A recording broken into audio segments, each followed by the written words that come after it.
ఇందాక చూస్తే దాదాపు 16 కంపెనీలు ఉన్నాయి.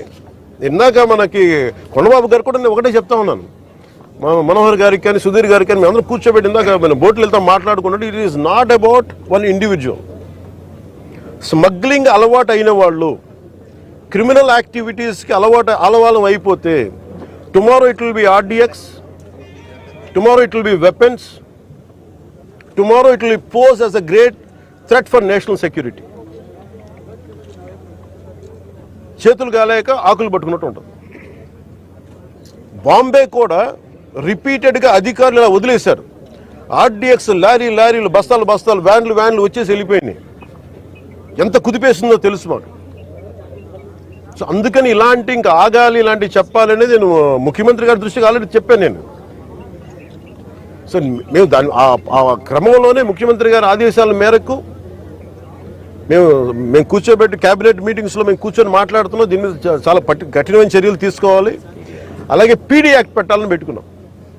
మొన్నదాకా ల్యాండ్ గ్రాబింగ్ యాక్ట్లో సివిల్ సప్లైస్తో కూడా రిపీటెడ్ అఫెండర్స్కి దీని పీడీ యాక్ట్ పెట్టాలని చెప్పి మనోహర్ గారు మా రోజు క్యాబినెట్ మీటింగ్లో పెడితే ఇప్పుడు అది కూడా జరిగింది. గవర్నర్ గారి దగ్గరికి వెళ్ళాలి ఆ బిల్లు. తర్వాత మన ప్రెసిడెంట్ గారి అంగీకారం తెలియజేయాలి దానికి.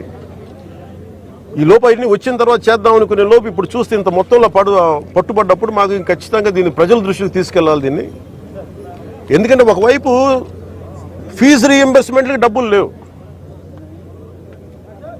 పథకాలకి చేయడానికి కింద మీద పడుతున్నాం, రోడ్లు గుంతలు పూడ్చడానికి డబ్బులు లేవు. కానీ వీళ్ళ దగ్గర మటుకు వేల కోట్లు ప్రభుత్వం కష్టంతో మీ అందరి ట్యాక్సులతోటి, ప్రజలందరి ట్యాక్సులతోటి కొన్న డబ్బులతో ఇచ్చిన ట్యాక్సులతోటి డబ్బులు తీసుకొని మనం బియ్యం కొంటే ఆ బియ్యం తీసుకెళ్లి రూపాయి పెట్టుబడి లేకుండా వేల కోట్లు సంపాదిస్తూ ఉన్నారు. There should be a major crackdown on this. దీనికి మన భేదం లేదు. దీనికి అధికారులు కాదు, పొలిటికల్ వ్యవస్థ కాదు, ఎవరైనా సరే ఇది చాలా స్టర్న్ యాక్షన్ అయితే తీసుకోవాలి. This will pose as a national. ఇట్లాగే వదిలేస్తే this port will become a menace for national security. గత ప్రభుత్వం నేను మొత్తుకుంటా ఉన్నాం, మేము ఇబ్బందిగా ఉంది మాట్లాడి. నేను నాకు ఎంత ఆశ్చర్యం, ఎంత డీప్ రూటెడ్ నెట్వర్క్ అంటే నేను వస్తానంటే నన్ను ఇప్పటికీ 2 months నుంచి ఆపేశారు, నన్ను రానివ్వకుండా.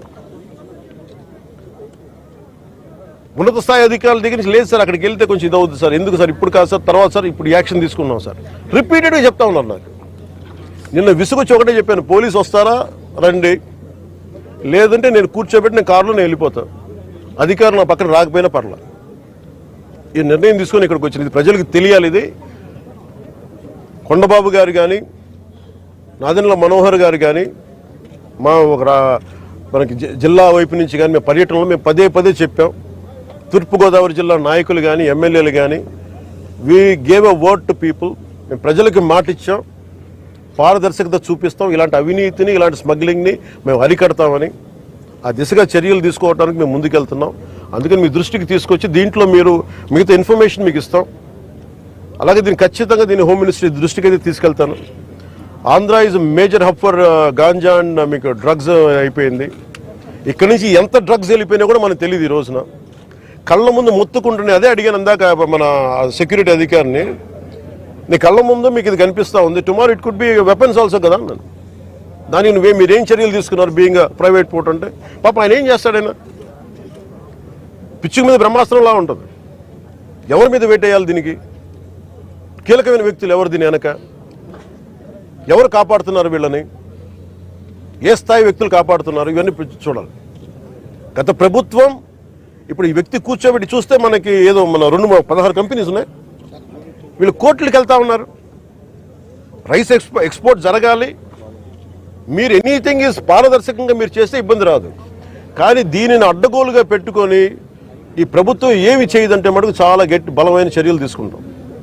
సార్ పవన్ గారు, ఇప్పుడు ఈ వైఎస్ఆర్ గవర్నమెంట్ 5 ఏళ్ల పాలనలో ద్వారంపూడి చంద్రశేఖర్ రెడ్డి గారి కుటుంబం, ఆయన ఆధ్వర్యంలో మొత్తం కాకినాడ పోర్ట్ నుంచి రేషన్ బియ్యం ఎక్స్పోర్ట్ అయిందని అన్ని పార్టీలు కూడా నిరంతరం ఆరోపణలు ఇచ్చినాయి. ఇప్పుడు ఎవరు, మీరు కూటమి ప్రభుత్వం వచ్చిన 6 నెలల తర్వాత ఇక్కడ నుంచి ఎక్స్పోర్ట్ చేస్తుంది ఎవరు రేషన్ బియ్యం? కీలక సూత్రధారులు ఎవరు, పాత్రధారులు ఎవరు? ఎప్పుడు కనుక్కుంటారు? అట్లాగే మనోహర్ గారు ఇక్కడ పర్యటనకు వచ్చినప్పుడు సిఐడి ఎంక్వైరీ వేస్తాం, ఇక్కడ నుంచి ఎవరు చేస్తారు, ఎప్పుడు వేస్తారు? ఇది ఇప్పుడు మేము పట్టుకుంది ఏంటంటే ఇది ఎలా ఉన్నాయంటే డైరెక్ట్ కింగ్ పిన్స్ ఎలా ఉన్నారంటే వాళ్ళ కంపెనీస్ ఉన్నాయి.